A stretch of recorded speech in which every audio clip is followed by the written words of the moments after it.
नमस्कार मित्रांनो, शिवा मालिकेच्या आजच्या भागामध्ये आपण पाहणार आहोत की आता उर्मिला ही किचनमध्ये स्वयंपाक करत असते आणि तेवढ्यात कीर्ती तिथे येत म्हणते की काय काकू स्वयंपाक करतेस वाटतं आणि सगळ्यांसाठी करतेस का? तेवढ्यात आता उर्मिला म्हणते की देसाईंसाठी करते. ते ऐकून आता कीर्ती हसू लागते आणि म्हणते की अरे वा काकू, तू सुद्धा आता खूप शिकलीस बरं का. तेव्हा आता उर्मिला म्हणते की यात काय शिकायचं कीर्ती? उर्मिला म्हणते की मला आता घरात वादविवाद नको. उर्मिला म्हणते ना, मला आता ना कुणाकडून काहीही आरोप ऐकून घ्यायची अजिबात इच्छा नाही आहे कीर्ती. कीर्ती म्हणते काकू, तुला काय असं वाटतंय का तू जर काही जणांसाठी या घरात जेवण बनवलं नाही तर वाद थांबतील म्हणून? तेव्हा आता उर्मिला म्हणते की मला आत्ता जे सुचतंय ना तेच मी करते कीर्ती. उर्मिला म्हणते कीर्ती, मला काही या घरातून कुणाला काढून टाकायचं नाही, कारण तो अधिकार माझा नाहीच आहे आणि मला तो अधिकार घ्यायचा देखील नाही. ती आता फूस लावत म्हणते की हे बघ काकू, मला माहिती आहे तो अधिकार तुझा नाही आहे, पण या घरात राहते ना तू. कीर्ती म्हणते की काकू, तुझ्यावर या घरात वाटेल ते आरोप होत आहेत आणि ते सगळे आरोप तू काय शांत बसून फक्त ऐकूनच घ्यायचे का? कीर्ती म्हणते की काकू, यामुळे होतंय काय? या घरातली सगळी लोक तुलाच बोलतायत, त्यांना कोण बोलतंय? कीर्ती म्हणते की तुझं सुद्धा हे घर आहे काकू, त्यामुळे तुझ्या बाजूने निर्णय का नाही घेत? कीर्ती म्हणते ठीक आहे काकू, मी फक्त तुला सांगितलं बरं का, बाकी तुला जो निर्णय घ्यायचा आणि जे करायचं ते तू करू शकतेस. आणि आता कीर्तीने उर्मिलाच्या डोक्यात राग भरून दिलेला असतो. ती आता दरवाजात जाते आणि उर्मिलाकडे बघत खुश होऊन हसू लागते. उर्मिलाकडे बघत आता कीर्ती म्हणते चला, माझं काम झालं आणि मासा गळायला लागलाय. इकडे आता आशूने गॅरेजवर सगळ्या पाहणा गँगला त्याचा प्लान सांगितलेला असतो. आशू म्हणतो की हे बघा, आता आपल्याकडे वेळ खूप कमी आहे बरं का, तेव्हा जे काही करायचंय ना ते आपल्याला पटापट करायचंय. पाहणा गँग म्हणते जिजू, तुम्ही काही काळजी करू नका आणि आम्ही एका पायावर सगळेजण तयार आहोत. आणि लगेच आता डिप्पर म्हणतो चला चला रे, तयार व्हा. आणि सगळेजण आता तयार झालेले असतात. आणि आता शिवाला काळजी वाटते. आशू शिवाकडे बघत म्हणतो शिवा, तुला काय झालं?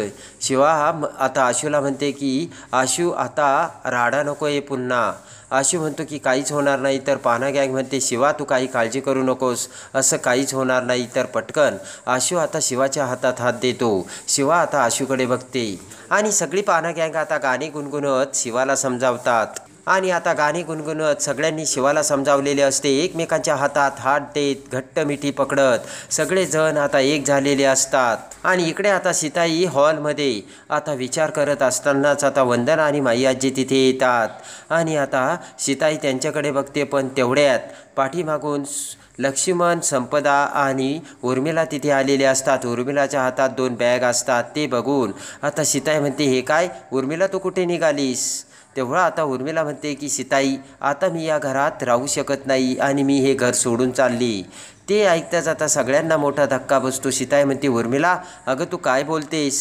तर उर्मिला म्हणते हो सीताई, मी हा जो काही निर्णय घेतला तो अगदी विचारपूर्वक करून घेतला आहे. सीताई म्हणते उर्मिला, काय वेडेपणा लावलाय ग तू हा? उर्मिला म्हणते कसला वेडेपणा? सीताई, मला नाही वाटत मी हा वेडेपणा काही करते म्हणून. आणि सीताई म्हणते की बंद करणं आता हा विषय. तेव्हा आता उर्मिला म्हणते सीताई, तू डायरेक्ट सांग ना, दिव्याला मीच ढकलून दिलंय म्हणून. आणि उर्मिला म्हणते की जर तुम्हा सगळ्यांना असंच वाटत असेल तर मी हे घर सोडून गेलेलं बरं. तेवढ्यात दिव्या तिथे येते आणि म्हणते की धक्का त्यांनीच दिलाय. दिव्या म्हणते की त्यांना हे मान्य करायचं नाही म्हणून त्या घर सोडून जायचं म्हणते आहेत. लक्ष्मण, संपदा सगळेजण आता दिव्याकडे बघू लागतात. दिव्या म्हणते बरोबर ना काकू? तर उर्मिला म्हणते दिव्या, हे मी तुला नाही विचारलं. उर्मिला आता सीताईला विचारते. तेव्हा सीताई म्हणते हे बघ उर्मिला, असे निर्णय तडकाफडकी घ्यायचे नसतात. सीताई म्हणते तू काही केलं नाही हे आम्हा सगळ्यांना माहिती. दिव्या म्हणते काकू, मला माहिती आहे तुम्ही हे मुद्दाम करताय, तुम्हाला तुमची चूक मान्यही करायची नाही आणि घरच्या सगळ्यांना तुमच्या बाजूने करून घ्यायचं, बरोबर ना? तेवढ्यात आता उर्मिला म्हणते ताई, तुला जर वाटतंय ना मी ही चूक केली नाही तर मग यांनीसुद्धा या घरात राहायला नको. ते ऐकताच आता वंदना, माई आजी एकमेकींकडे बघतात. तेवढ्यात आता सीताई म्हणते उर्मिला, काय बोलतेस तू? दिव्या म्हणते बघितलं का सीताई, आम्हाला चुकीचं ठरवण्यासाठी या कुठल्याही थराला जाऊ शकतात. आणि तेवढ्यात आता सीताई म्हणते की काय प्रॉब्लेम आहे उर्मिला तुझा? तर कीर्ती म्हणते की प्रॉब्लेम काय आहे म्हणजे या लोकांनी इथे काय राहायला पाहिजे, यांनी यांच्या घरात जायला हवं. दिव्या म्हणते याला काय अर्थ आहे? नुकसानसुद्धा आमचंच झालं आणि शिक्षासुद्धा आम्हालाच, हा कोणता न्याय? कीर्ती म्हणते उर्मिला काकूने काहीच केलं नाही, कारण माझा काकूवर पूर्ण विश्वास आहे. कीर्ती आता दोन्ही बाजूने डाव खेळत असते. इकडे उर्मिलाला भडकावून देत असते आणि सगळ्यांच्या समोर उर्मिलाची बाजू घेत असते आणि दिव्याला पुढे घालून उर्मिलाला सुद्धा आता भांडायला लावत असते. एका दगडात दिव्या आता तीन पक्षी मारून सगळं काही आता वेगवेगळं करण्याचा प्रयत्न करत असते. कीर्ती म्हणते काही जरी झालं ना, या घरात काकूच्या पाठीमागे जरी कुणी उभं राहिलं नाही तरी मी काकूच्या पाठीमागे भक्कमपणे उभे राहणार असल्याची कीर्ती आता सगळ्यांच्या समोर बोलते. दिव्या म्हणते मला माहिती होतं तुम्ही सगळे यांचीच बाजू घेणार होतात. दिव्या म्हणते आई तुला कळतंय ना, आणि हे काय चाललंय ते बघतेस ना तू, यांचा लय पुळका वाटत होतं ना तुला, बघ आता. सीताई आता दिव्या आणि कीर्ती दोघींनाही थांबवते आणि म्हणते की लहान मुलींसारखं काय वागताय तुम्ही. सीताई म्हणते की दिव्या तू तरी समजून घ्यायला हवं. दिव्या म्हणते ठीक आहे ना, घेते मी समजून, पण माझं झालेलं नुकसान काही भरून निघणार आहे का. सीताई म्हणते दिव्या मी असं म्हणतच नाही, फक्त काही गोष्टींना वेळ द्यावा लागतो. आणि इकडे आता शिवा खूप खुश झालेली असते आणि शिवा म्हणते की आशू आज मला खूप आता आनंद वाटतोय आणि मोकळं वाटतंय. आशू म्हणतो मला माहिती तू इथे आली ना तू लगेच खुलते. शिवा म्हणते की त्याचं काय आहे ना, आपल्या हक्काच्या जागेत आलं तर माणूस खुलतंच ना. शिवा म्हणते की पण आशू आता आई घरी जायला पाहिजे, मला खूप काळजी वाटते. तेव्हा आता आशू म्हणतो की शिवा आई आहे ना घरी, तू कशाला काळजी करतेस. आणि तेवढ्यात आता शिवा म्हणते की आशू घरी एक कॉल करून बघणार आहे. माई आजी म्हणते की उर्मिला या घरची लक्ष्मी आहे, तिने हे घर सोडून जाता कामा नये, तेव्हा आम्हीच घर सोडून जातो असे माई आजी आता सीताईला सांगते. सीताई म्हणते की नाही अहो तुम्ही काय पाहुणे आहात का, तुम्ही आमच्याच कुटुंबाचा एक भाग आहात, तुम्ही सुद्धा असं घर सोडून जाणार नाही. लक्ष्मण देखील आता उर्मिलाला समजावं लागतो आणि म्हणतो की उर्मिला तू असं तडकाफडकी निर्णय घेऊ नकोस. उर्मिला म्हणते हे बघा चूक काय बरोबर काय ते मला माहीत नाही आणि कळतही नाही. उर्मिला म्हणते की पण आता मला हे सहन होत नाही आणि आता मी सहन करणारही नाही. उर्मिला म्हणते तेव्हा तुम्ही जर माझ्यासोबत येणार आहे की नाही तर मी एकटी चालले. आता दिव्याला राग येतो. दिव्या म्हणते की माई आजी आता मी गप्प बसणार नाही बरं का, ते आशू आणि शिवा कुठे आहेत, ते तर लय म्हणत होते की तुमचंच घर आहे, तुम्ही इथे निवांत मस्तपैकी राहा म्हणून, कुठे गेलेत आता ते. सीताई म्हणते की हे बघ दिव्या तुम्हाला कोणी कुठेही जायला सांगत नाही.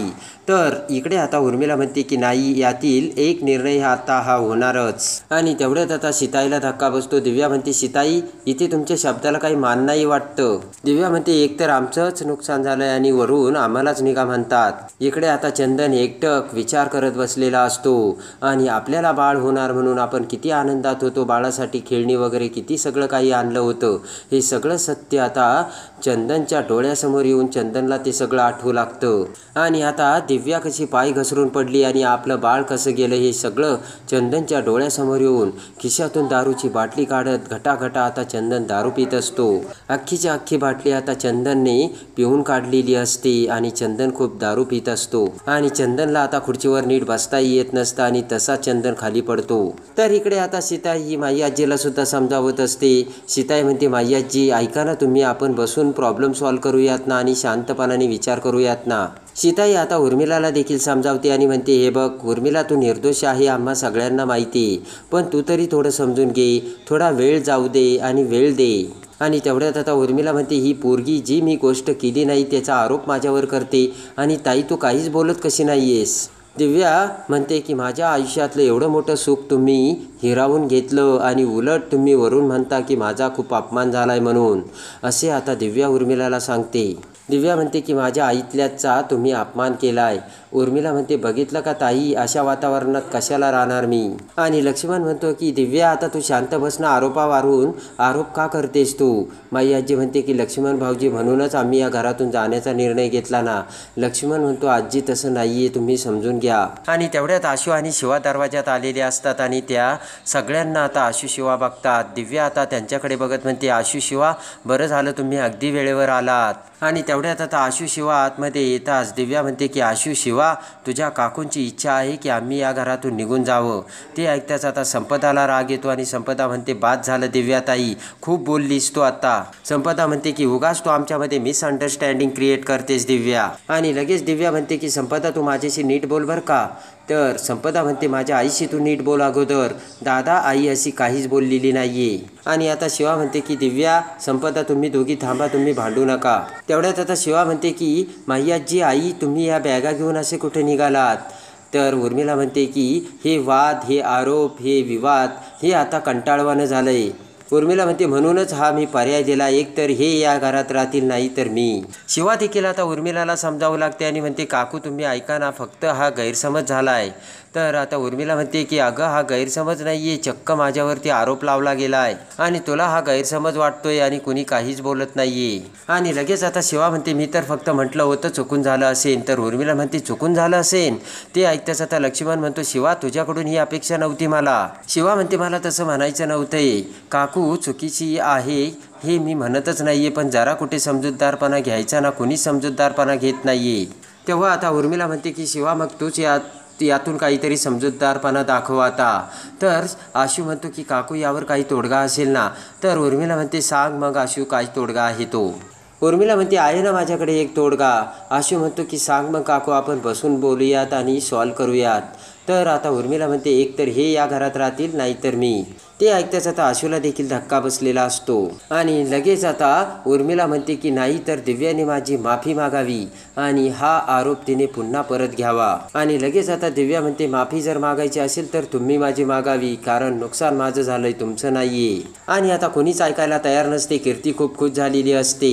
आणि तेवढ्यात आता माईआजी म्हणते की हे बघा मी इथून जातो. आशू म्हणतो आईआजी तुम्ही थांबा, तुम्ही कुठे जाणार. तर तेवढ्यात शिवाच्या मोबाईलवर एक मेसेज आलेला असतो आणि तेवढ्यात एक व्हिडिओ आता शिवाला आलेला असतो. शिवा तो व्हिडिओ बघते आणि पटकन आता सगळ्यांना म्हणते की सीताई काकू तुम्ही ऐका, फक्त आजची रात्र यांना इथे राहू द्या, मी उद्या यांना इथून घेऊन जाईल. शिवा म्हणते की फक्त आजच्या रात्रीचा प्रश्न आहे, तुम्ही माझ्यावर विश्वास ठेवा. शिवा म्हणते मी सगळं नीट करेन. आणि तेवढ्यात आता कीर्ती म्हणते काय झालं शिवा, एका रात्रीत तू असं काय करणार आहे. सीताई म्हणते काय झालं शिवा. तेवढ्यात आता शिवा म्हणते की हे बघ सीताई, मी आणि आशू आत्ता जातो, आल्यावर मी तुम्हाला सगळं काही सांगेन. आणि पटकन आता आशू आणि शिवा बाहेर निघून जातात. तर आता कीर्ती विचार करते की आता ही काय करणार आहे आणि कुठे गेलेत. कीर्ती आता दिव्याकडे बघते तर दिव्या कीर्तीकडे. आणि ताबडतोब इकडे आता आशू आणि शिवा दोघेही जगदीश म्हणजे तिच्या घरी आलेले असतात. जगदीश तिथे दारू पिलेला असतो आणि आता तो व्हिडिओ शिवा जगदीशला दाखवते आणि म्हणते की काय बोलला तू या व्हिडिओमध्ये, तुला लाज नाही वाटत का बोलायला. शिवा तो व्हिडिओ जगदीशला दाखवून जगदीशच्या तोंडावर पाणी मारते. सणासण आता कानाखाली मारत शिवा आणि जगदीशची कुत्र्यासारखी धुलाई केलेली असते. आणि आता जगदीशच्या विरोधात सगळ्यात मोठा पुरावा आता शिवाला मिळालेला असतो. तर आता शिवा जगदीशच्या ताब्यातून पुराव्यासकट ते घर कसे घेते आणि इकडे कीर्ती आणि दिव्याचे सत्य बाहेर काढून आता शिवा कोणते भयानक पाऊल उचलते हे बघण्यासाठी आणि शिवा मालिकेच्या डेली अपडेटसाठी बेल नोटिफिकेशनवर क्लिक करून आपल्या चॅनलला लाईक करा, सबस्क्राईब करा.